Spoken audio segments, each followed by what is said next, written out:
சாய் பக்தர்களுக்கு என் அன்பு வணக்கங்கள். ஓம் சாய்ராம். என் அன்பு குழந்தையே, உன் சாயப்பா என்னை நீ விட்டுவிடு. அதாவது, நான் உன்னை விட்டு செல்லப் போகிறேன். இப்படி ஒரு வார்த்தையை நான் சொல்லிய பிறகும் கூட, எதனால் நம் சாயப்பா நம்மை விட்டு செல்லப் போகின்றார் என்று கேட்கக்கூட மனமில்லாமல் சில குழந்தைகள் இருக்கத்தான் செய்கிறார்கள். ஏனென்றால் அவர்களுக்கு என்னை பற்றி எந்த கவலையும் இல்லை என்பதால், அவர்களுக்கு அவர்களைப் பற்றிய கவலையே இல்லை என்பதாலும், என்ன நடந்தாலும் இந்த வாழ்க்கையைப் பற்றி கவலைப்படாமல், கலங்காமல் அவர்கள் செய்யக்கூடிய ஒவ்வொரு விஷயங்களையும் என்னவென்று கவனித்துக் கொண்டு அவர்களைப் பற்றிய சிந்தனைகளோடு அவர்கள் இருக்கிறார்களோ இல்லையோ, இந்த சாயப்பா இத்தனை நாளும் நான் இருக்கின்றேன். அவர்களுக்கு ஒவ்வொரு விஷயங்களிலும் சரியான புரிதலை நான் கொடுத்துக் கொண்டிருக்கின்றேன். என்னவென்றும், ஏதுவென்றும் ஒவ்வொன்றையும் அவர்களுக்கு நான் சரியாக எடுத்துச் சொல்லியிருக்கின்றேன். இத்தனை நாளும் நடந்த ஒவ்வொரு விஷயங்களையும் என்னவென்று நான் புரிய வைக்க முயற்சி செய்யும் இந்த நேரம், இனி நமக்காக என்னவெல்லாம் நடக்கிறதோ அதையெல்லாம் கவனித்து, இந்த வாழ்க்கை நமக்கு கொடுக்கின்ற ஒவ்வொரு விஷயங்களையும் நாம் சரியாக புரிந்து கொள்ளும் பட்சத்தில், எப்பொழுதுமே நம்மை சுற்றி நடக்கின்ற விஷயங்களை எல்லாம் நமக்கு யார் சொல்லி தருகிறார்கள் என்ற எண்ணம் முதலில் வேண்டும். உனக்குள் இருக்கின்ற இந்த புரிதல் உனக்கு எல்லாவற்றையும் எடுத்துத் தர வேண்டும். உன்னோடு இந்த அப்பா நான் இருந்து உனக்கு சொல்கின்ற ஒவ்வொரு விஷயங்களும் எத்தனையோ வகையில் இந்த வாழ்க்கையில் உனக்கான சந்தோஷங்களை உனக்கு கொடுத்திருக்கிறது என்பதுதான் உண்மை. இவை எல்லாவற்றையுமே கடந்து நீ என்ன செய்து கொண்டிருக்கிறாய் என்று சற்று சிந்தித்து, உனக்காக நான் வருந்த பொழுதும், உன்னை தேடி நான் வந்த பொழுதும், நீ என்னவெல்லாம் செய்து கொண்டிருக்கிறாய் என்று சற்று சிந்தித்து பார்க்க வேண்டும். இந்த சாய் அப்பாவினுடைய அன்பும் அரவணைப்பும் உனக்கு எதையெல்லாம் நடத்த வேண்டும் என்று எண்ணுகிறதோ அதையெல்லாம் நீ சரியாக நடத்தி கொடுக்க வேண்டும் என்று நான் பலமுறை உன்னிடத்தில் சொல்லியிருக்கின்றேன். எத்தனையோ விஷயங்களில் நான் உனக்கு பல வழிகளிலும் பல எச்சரிக்கைகளை கொடுத்திருக்கின்றேன். சுற்றி இருப்பது என்ன? உடன் வருபவர் யார்? உன் கைப்பிடித்து நடப்பது யார்? உன் பின்னால் நின்று உன்னை கொத்துவது யார்? உன் முன்னால் நின்று உன்னை எதிர்ப்பது யார் என்பதனையெல்லாம் அப்பா பல முறைகள் உனக்கு சொல்லி இருக்கின்றேன். இதுவெல்லாம் ஒருபுறம் இருந்தாலும், உன்னுடைய வாழ்க்கை ஒரு தனி பாதையில் சென்று கொண்டிருக்கும் பொழுது, உன்னை சுற்றி நடக்கின்ற பல விஷயங்கள் ஒவ்வொன்றும் உனக்கு என்னவென்று எடுத்துச் சொல்லும் பொழுது, என் குழந்தை, இதையெல்லாம் தாண்டி நீ உனக்கென்று தரக்கூடிய மகிழ்ச்சியை, உனக்கென்று வரக்கூடிய மாற்றத்தை ஒவ்வொன்றாக இந்த வாழ்க்கை நீ என்னவென்று யோசிக்கிறாய் அல்லவா? அது போதும். என்னவென்று நீ நினைக்கிறாய் அல்லவா? அது போதும். எல்லாம் உன்னை எப்படியும் நம்பிக்கையோடு எதையாவது கடந்துவிட வேண்டும் என்று நினைத்த பொழுதிலும் எல்லாம் உனக்கென்று நான் கொடுக்கக்கூடிய இந்த வாழ்க்கையை நீ முழுமையாக உணராமல் உன்னை சுற்றி வந்த தீமைகளைக் கண்டு பதறிப்போனதும் நிஜமில்லை என்று சொல்ல முடியாது. உன்னுடைய தைரியத்தை பாராட்டிய உன் அப்பா நீ பயந்ததையும் நான் சொல்கிறேன் என்றால், நிச்சயமாக இந்த வாழ்க்கை அத்தனை விஷயங்களிலும் நீ முழுமையான கவனத்தோடு இருந்திருக்க வேண்டும் என்பதற்காகத்தான் நான் ஒவ்வொரு முறையிலும் உன்னை தேடி வருவதும், உனக்கு ஒவ்வொரு உண்மைகளையும் எடுத்துச் சொல்வதும் எதனால் என்பதனை நீ அப்பொழுதே உணர்ந்திருந்தாயானால், அதன் பிறகு நடக்கக்கூடிய பிரச்சனைகள் எதுவும் உன்னை பெரிதாக பாதித்திருக்காது. அதன் பிறகு உனக்கு வந்த சோதனைகள் எதுவும் உன்னை பெரிதாக பாதிப்பிற்கு ஆளாக்கி இருக்காது. உனக்கு எல்லாமே சரியாகவே நடந்திருக்கும். அத்தனையிலும் இந்த வாழ்க்கையை நீ என்னவென்று சரியாக புரிந்திருப்பாய். அத்தனையிலும் இந்த வாழ்க்கையை நீ மனநிறைவோடு என்னவென்று பெற்றிருப்பாய் என்பது உண்மை. என் குழந்தையே, இந்த சூழ்நிலைகளையும் இந்த சந்தர்ப்பங்களையும் இனியாவது என் குழந்தை நீ என்னவென்று கவனித்துவிடு. இனியாவது இதையெல்லாம் நீ என்னவென்று தெரிந்து உன்னுடைய வாழ்க்கையை நம்பிக்கையோடு நீ வாழ்ந்துவிடு.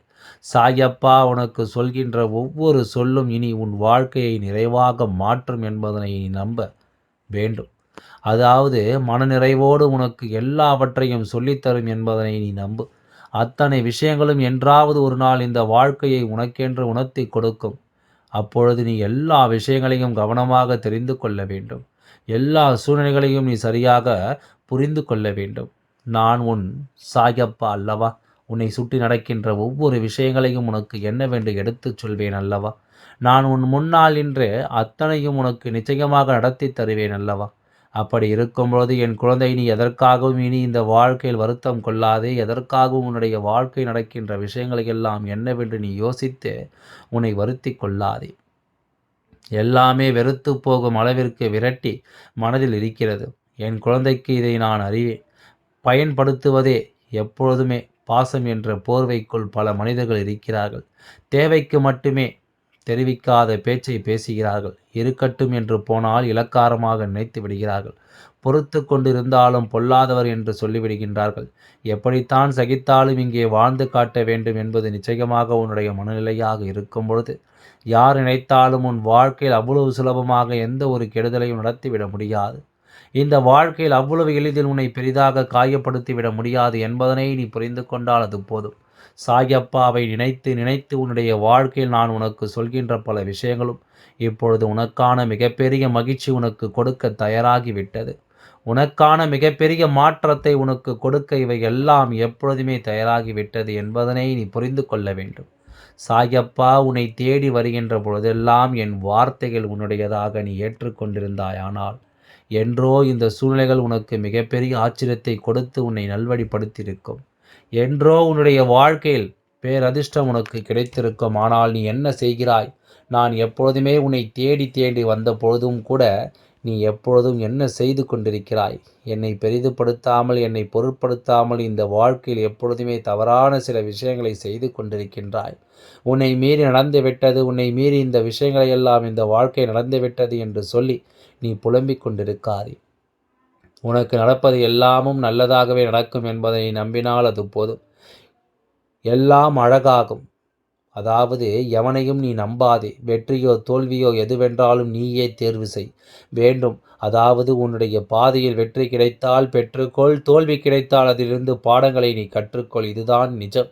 இன்று தலை குனிந்து நீ ஒவ்வொரு விஷயங்களையும் செய்ய நினைக்கிறாய். ஆனால் உன் அப்பா என்ன சொல்கிறேன் தெரியுமா? தலை குனித்து நீ புத்தகத்தை படித்தால் தலை நிமிர்ந்து வாழ்வாய். வேறு எதற்காகவும் இங்கு தலை குனிய வேண்டிய அவசியம் உனக்கு ஏற்படாது என்பதனை நீ நிச்சயமாக புரிந்து கொள்வாய். அதுதானே உண்மை. இதுதான் என் நிரந்தரம். இந்த வாழ்க்கை உனக்கு இப்படிப்பட்ட விஷயங்களை எல்லாம் உனக்கு நடத்தி தர வேண்டும் எண்ணிய பிறகு நீ இந்த இடத்திலும் எந்த சந்தர்ப்பங்களையும் சூழ்நிலைகளையும் எண்ணி வருந்தி கொண்டிருப்பதில் எந்த நியாயமும் இல்லை. உன்னை சுற்றி வரக்கூடிய அத்தனை மாற்றங்களையும் நீ என்னவென்று சரியாக தெரிந்து கொள்வது தான் நான் இருக்கும் காலம் உனக்கு எல்லாவற்றையும் சரியாக உணர்த்திச் சொல்லும் என்பதனை நீ மறந்து விடாதே.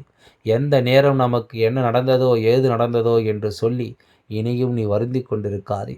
இனி உனக்கு கிடைக்கக்கூடிய விஷயங்கள் ஒவ்வொன்றும் உன்னை நல்லபடியாக வாழ வைக்கும் என்பதனை நீ உணர்ந்து உனக்கு நம்பிக்கையை நல்லபடியாக கொடுத்து உன் வாழ்க்கையில் மாற்றங்களை உணர்த்தும் என்பதனை நீ புரிந்து கொள். தேவையில்லாத எந்த ஒரு விஷயத்திற்காகவும் கலங்கிக் கொண்டிருப்பதை நிறுத்திவிட்டு உனக்கு தேவையான பல விஷயங்களுக்கு நீ நிச்சயமாக எப்பொழுதும் சந்தோஷமாக உனக்கு தேவையான சில உண்மைகளை பெற்றிட நீ எப்பொழுதும் பெருமகிழ்ச்சியோடு இந்த அப்பா சொல்லும் எல்லா சொல்லும் உன் வாழ்க்கையில் இனிமேல் நிச்சயமாக மாற்றி காட்டும் என்பதை நம்பி இருக்க வேண்டும். அதை விடுத்து காரணமில்லாமல் எதற்கெடுத்தாலும் கலங்கிக் கொண்டு நின்றதனால்தான் உன்னுடைய வாழ்க்கையில் நிச்சயமாக பல சோதனைகளும் பல துன்பங்களும் தொடர்ச்சியாக உன்னை வாட்டி வதைத்தது என்பதனை நீ மறந்துவிடக்கூடாது. இனிமேலும் இது போன்ற நிலை வாழ்க்கையில் உன்னை தொடர்கின்ற ஒரு சூழ்நிலை வரும் என்றால் அந்த இடத்திலிருந்து என் குழந்தை உன்னை நீ காப்பாற்றி விட வேண்டும். இல்லையென்றால் எத்தனை தெய்வம் உன்னை தேடி வந்தாலும் அதில் எந்த பலனும் இல்லை. எத்தனை தெய்வம் உன்னை சுற்றி வந்தாலும் அதனால் எந்த விஷயங்களிலும் உனக்கு நல்லது நடக்கப் போவதும் இல்லை என்பதனை புரிந்து கொள்ள வேண்டும். நான் உனக்காக உன் முன்னால் வருகின்ற இந்த காலங்களை எல்லாம் இனியாவது என்னவென்று நீ தெரிந்து புரிந்து கொண்டு அதற்கு தகுந்தாற் போல உன்னுடைய வாழ்க்கையை நீ சந்தோஷமாக வாழத் தொடங்க வேண்டும் அல்லவா?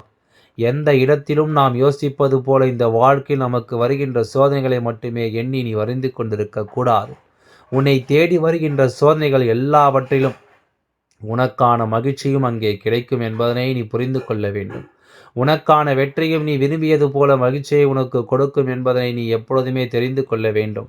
தெய்வம் இத்தனை மெனக்கெட்டு உன்னை தேடி வந்து உனக்கான நல்ல வார்த்தைகளை எடுத்துச் சொல்லும் பொழுது அதையெல்லாம் நீ பெரிதுபடுத்தாமல் அதையெல்லாம் நீ என்னவென்று உணராமல் நான் இப்படித்தான் செய்வேன் என்று சொல்லி நீ இருந்து கொண்டிருந்தால் அது எப்பொழுதுமே உனக்கு நன்மைகளை தராது.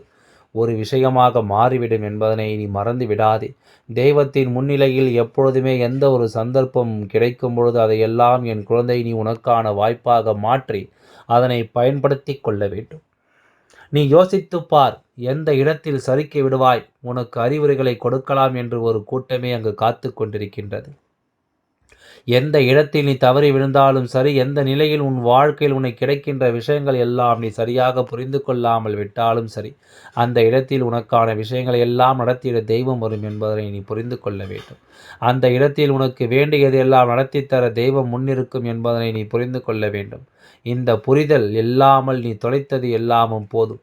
இனிமேல் தொலைப்பதற்கு எதுவும் இல்லை. நீ பெறுவதற்கு இந்த வாழ்க்கை உனக்காக காத்திருக்கிறது. அதனால் எதையும் யோசித்து நீ இனிமேலும் வருந்திக் கொண்டிருக்காதே. உனக்கு நடப்பது ஒவ்வொன்றும் நல்லதாகவே நடக்கும் என்பதனை நிச்சயமாக இனிமேல் தெரிந்து கொள்வாய். எல்லாம் நல்லபடியாக நடக்கும். ஓம் சாய்ராம். நன்றி. வணக்கம்.